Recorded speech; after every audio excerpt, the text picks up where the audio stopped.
And today's challenge on this filthy 2011 Mercedes GLK 350 X204 is to replace the all too common scuffed up lock and unlock buttons. These are very common issues that send a make an otherwise interior that's in good shape look tatty.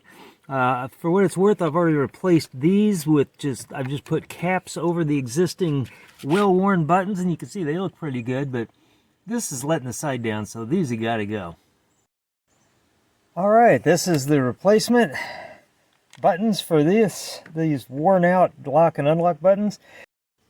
Okay, going to use a slightly smaller screwdriver than I started with, and see if I can get under this top button. Probably locking and unlocking my car a few times in the process.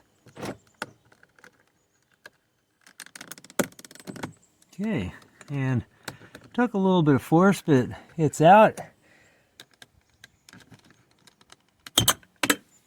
Well, there it goes.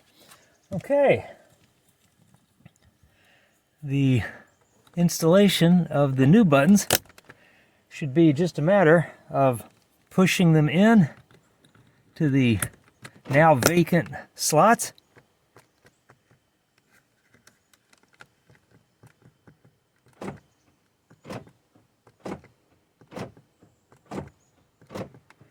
And there you go. Completed. Looks much better.